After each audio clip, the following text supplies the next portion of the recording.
What's going on, everyone? It's Thursday, right in time for the start of week 10. So, you know what time it is. I've got my weekly NFL game picks for you, along with the spreads and, of course, the locks of the week. So, let's get right into it. Kicking off week 10, we have got the Seahawks at the Arizona Cardinals.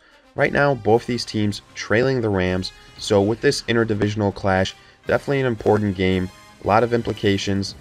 When looking at the Seahawks, the issue there, it's been inconsistent offensive performances. However, they have been figuring that out lately, going in the right direction. But their defense, of course, probably the bigger issue, hasn't played up to the standards that we've been used to. On the flip side, with the Cardinals, we've got an offense that's been decimated by injuries. Best running back in the league in David Johnson going out, then Carson Palmer going out. Stan can only do so much. So for that reason, I think this is a pretty easy choice as far as outright picks. I like the Seahawks to win, even if it's on the road. The one thing I will say, I think it'll be a closer game than people expect with the Seahawks in these divisional matchups. They usually play up to the standard of their opponents. So for that reason, I'll take the Seahawks to win outright. But as far as the spread's concerned, plus 6.5 for the Cardinals. I think the Cardinals will cover that on their end. I expect this to be a 4 or 5 point win for the Seahawks when it's all said and done. Next up, we've got the Saints at the Buffalo Bills. And right now, both these teams sitting at above 500 in contention for playoffs. Saints obviously leading their division. And I've been saying it for a while. I actually think that the Saints, behind the Eagles, probably the best team in the NFC. Quietly, they've put together 6 straight wins. Pretty impressive in my eyes. And versus the Buffalo Bills, I think with an inconsistent offense that the Bills have, to me, that gives the advantage automatically to the Saints. And however, Bills maybe have some more talent defensively, but they've been up and down defensively. We saw last week in a loss to the Jets, they couldn't contain them. So for that reason, I think I got to give the edge to the Saints. They've played better defense. They've still got Breeze. They've got a great running attack right now without Adrian Peterson there between Ingram and Kamara. So offensively, I give the edge to the Saints, even if it's on the road. They've got a recipe to succeed. Good running game, improved defense, and Drew Brees behind at quarterback. So give me the Saints to win outright. As far as the spread's concerned, Bills plus 2.5. I think the Saints will cover that. They'll win by at least a field goal, so give me the Saints to cover. Moving on, we have got classic NFC North divisional clash, Packers at the Chicago Bears. And unfortunately, this game, though, doesn't have the usual spice that we're accustomed to. No Aaron Rodgers. The Bears, not the same Bears team of old. But I will say Bears are trending in the right direction, defensively especially. With this game, looking at the Packers, we saw it last week versus the Lions. They just are not the same football team without Rodgers. They might have some talent at the running back position, but they can only do so much and rely on that so much before they go down big and abandon it altogether. They keep getting injuries on the offensive line. That won't help. Huntley just can't seem to get on the same page with Jordy and Devontae. So that, again, detriment offensively. And looking at the Bears, like I said, that defense much improved. I think that's a big mismatch. Green Bay offense versus Chicago defense. Got to give the edge to the Bears. And then offensively for the Bears, I think the game plan has to be just keep doing what you do best. And right now, that's run the football. Take the game out of Trubisky's hand a little bit. Let him be a manager of the game more than anything. He won't have to air it out in this game. I think it'll be a low-scoring game. I like the Bears to win outright. As far as the spread is concerned, first time this year the Bears are favored, minus 4.5. But we'll add this. Under the John Fox era, Bears have been favored 5 times. They are 0-5 in covering the spread every single time. For that reason, I actually like the Green Bay Packers in this game to cover the spread on their end. I'll take the Packers to cover the spread, Bears to win outright. Continuing on, we have got the Bengals at the Tennessee Titans, and right now both these teams trending in opposite directions. Bengals 3-5, Titans 5-3. And looking at the Bengals, they do have one thing going for them. It is that AJ Green will suit up in this game, and somewhat surprising considering the ejection he had from last week's game versus Jalen Ramsey. But since he doesn't have a history with these personal fouls, he's getting the benefit of the doubt. So that should help the Bengals offensively. On the flip side, the Titans, close-fought win versus the Ravens, and they are somewhat of an up-and-down team offensively, but Mariota getting healthier, I think you have to give the edge to the Titans offensively. I like Mariota because of his mobility over Andy Dalton, and mostly because of the offensive line that he has over the Bengals. Bengals do have some better receivers, but in the long run, I'll take Mariota and that offensive line. As far as the defenses are concerned, I think it can be somewhat of a wash. This game being at Tennessee, I got to give the edge to the Titans. I like them to win outright. I think it'll be a close game. That being said, almost a coin flip as far as points being put up and how close it will be. I think it'll be decided in the fourth quarter. The Titans, they are at -5.5 as far as favorites are concerned. I like the Bengals actually to cover on their end. I think this will be a 3-4 point margin of victory for the Titans. Next, we've got the Browns at the Detroit Lions, and probably not a game where too many people will be tuning in, but nonetheless, let's break it down. Browns 0-8, Lions 4-4.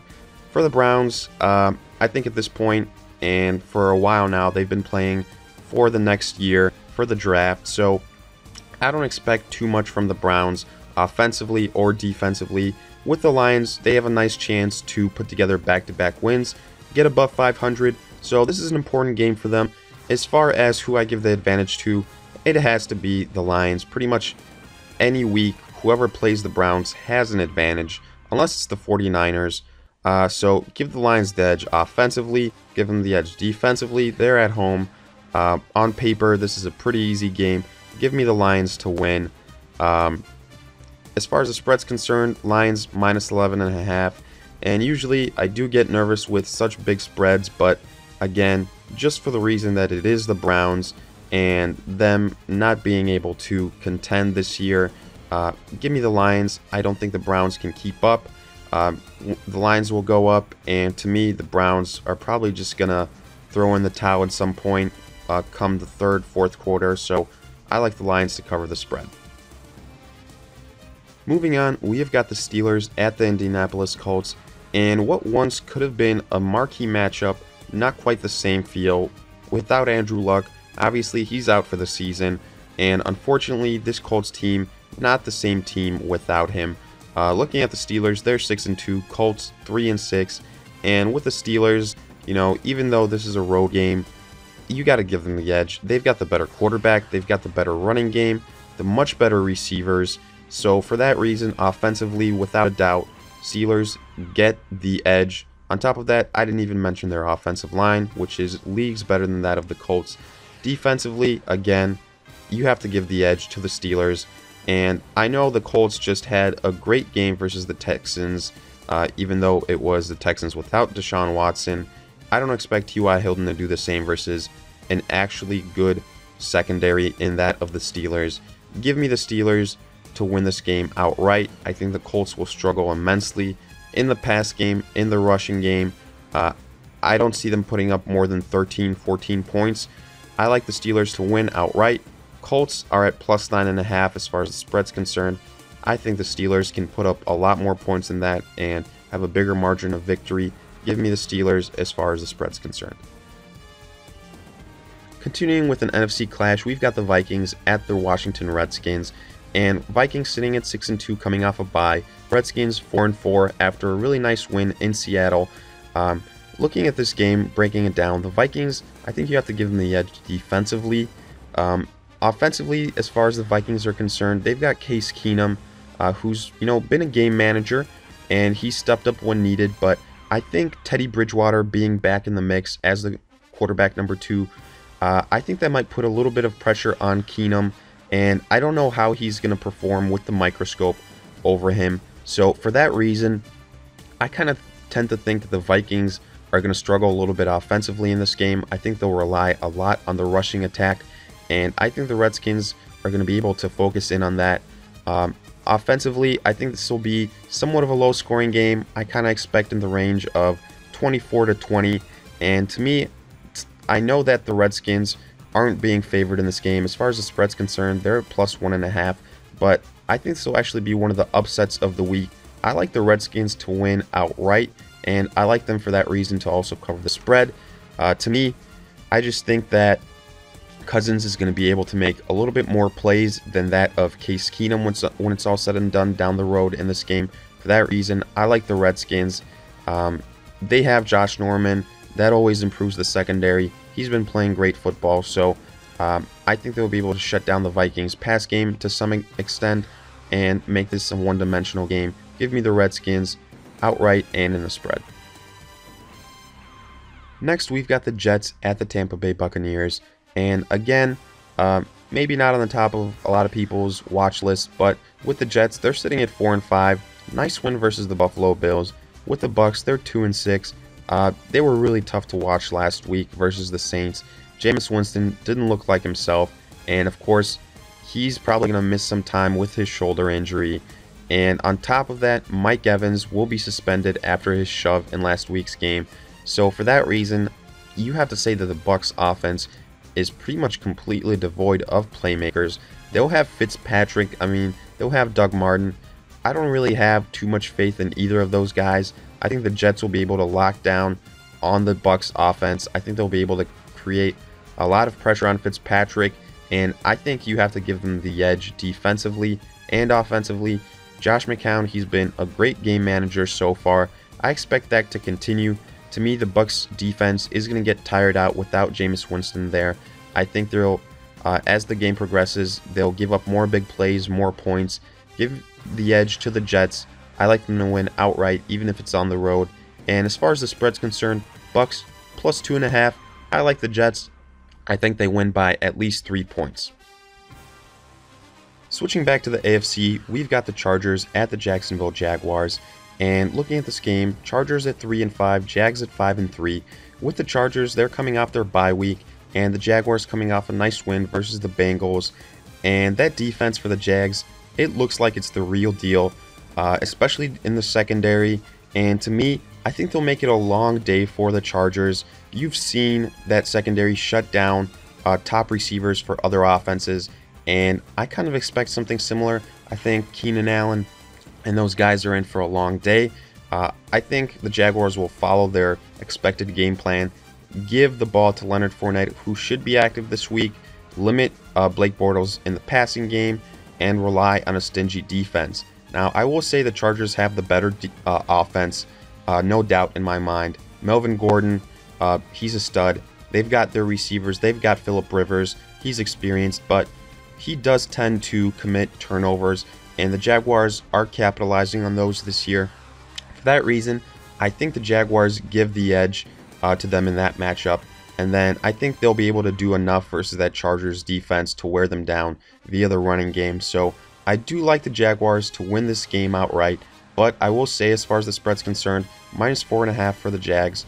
In the majority of the Chargers' losses, they've been in close games that they've had the chance to win at the end of the game. So I do like the Chargers as far as the spread's concerned, and a little bit to cover my butt in case they do get the win, because I think this will be a really tight game and somewhat of a coin flip as far as the result is concerned. From there, we've got the Texans at the LA Rams, and look, the Texans, without Deshaun Watson, their season is done. There's no other way to put it. At this point, they're just playing for pride, and the Rams, well, they're on the other side of the spectrum at 6-2, leading their division. They're looking to cement their spot in the playoffs, and I think this is a great game to continue that roll on. We saw what the Colts did versus the Texans last week, and if the Colts can put up 20 points versus the Texans, then the Rams should be able to put up 40. That offense has been clicking. Jared Goff making all the right decisions. Todd Gurley looking like a stud. And defensively, I think they will be able to harass Tom Savage. Whoever's at quarterback, I think they're going to limit Hopkins. They're going to limit Fuller. So give me the Rams to win this game outright, without a doubt. As far as the spread's concerned, Rams minus 11.5. I could see that spread being higher, honestly. I like the Rams. Offensively, they can do no wrong right now. And the Texans, without Deshaun Watson, just can't keep up with other teams. And that's going to affect their defense as well. So fully expect this to be a blowout. Continuing on, we've got a really interesting NFC clash. Cowboys at the Atlanta Falcons. And with the Cowboys at 5-3 coming off a great win versus the Chiefs.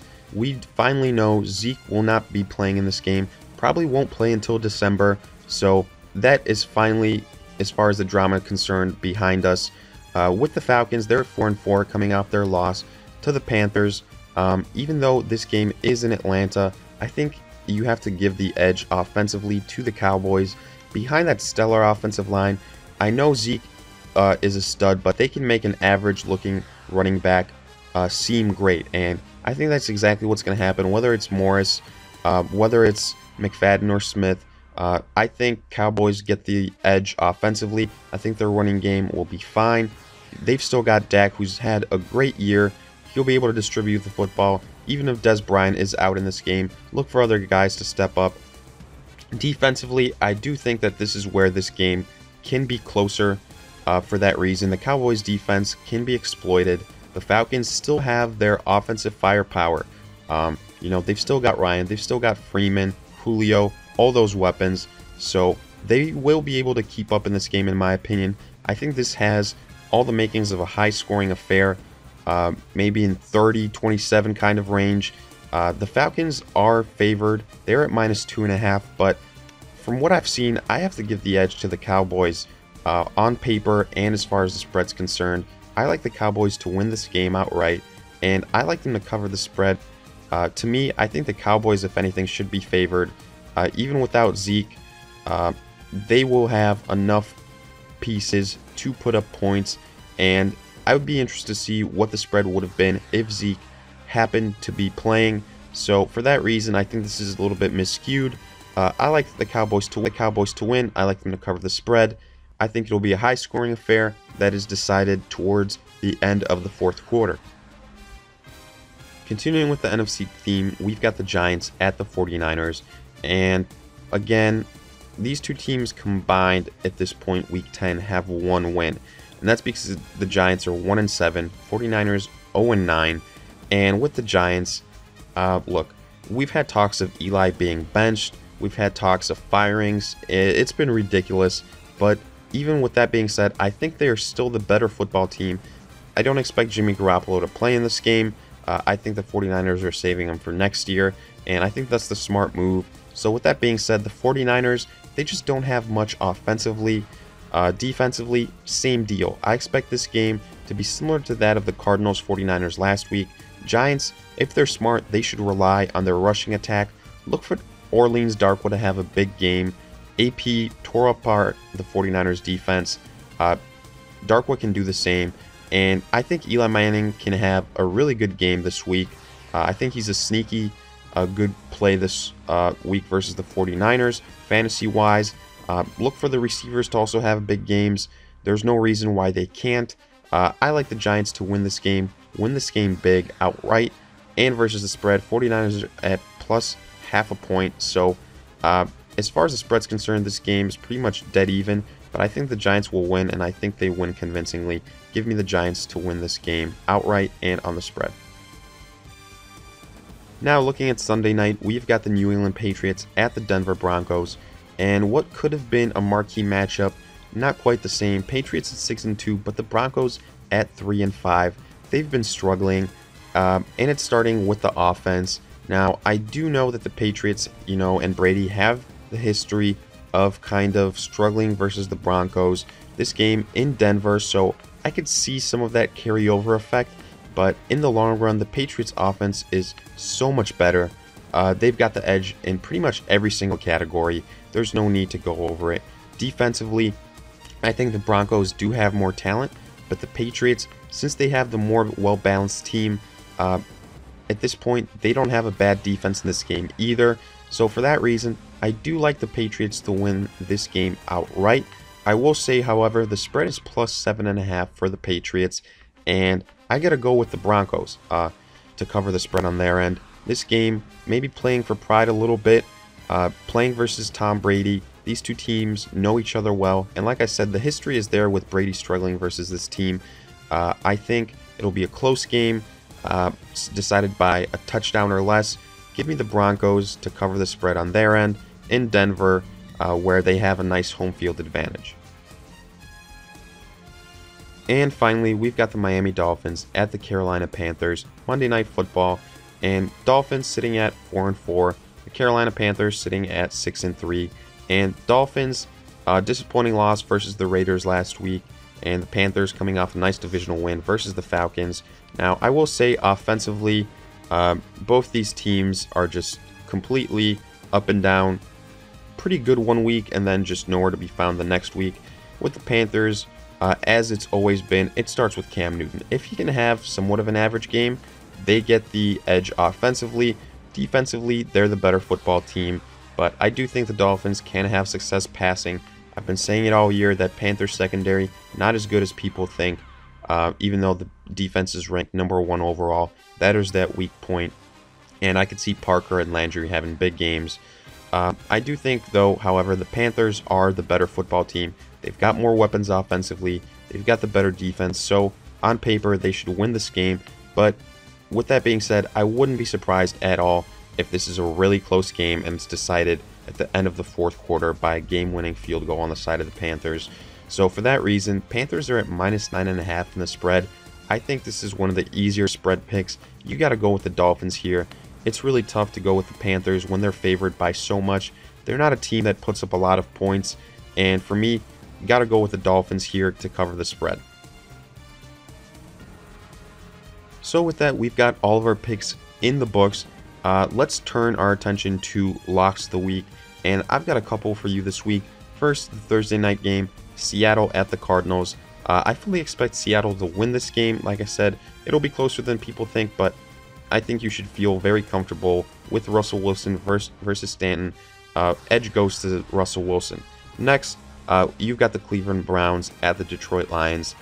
Again, really simple pick here. It's the 0-8 Browns versus the Detroit Lions, who actually have playmakers in Detroit. Got to give the edge to the Lions without a doubt. Give me the Lions as another lock. Same deal with the Steelers versus the Colts. Steelers, they're the much better football team. Colts, they're just not in contention without Andrew Luck. So for that reason, I like the Steelers to win this game outright. Next, LA Rams versus the Texans. You got to give the edge to the Rams here. Without Deshaun Watson, the Texans are just not the same football team. The Rams have played great football all this year. So I like the Rams to win this game and win this game easily. And then finally, New England Patriots at the Denver Broncos. I do think it'll be a close game. It'll be a hard-fought game. But on paper, the Patriots are the better football team. They're the more well-rounded football team. And that usually translates to wins. So give me the Patriots as another lock of the week. And with that, let me know what you guys think. Do you agree with my locks of the week, with my picks outright? Let me know if you have any questions. Hit me up in the comments section. And as always, if you enjoyed, like, subscribe, and I'll see you guys in future videos.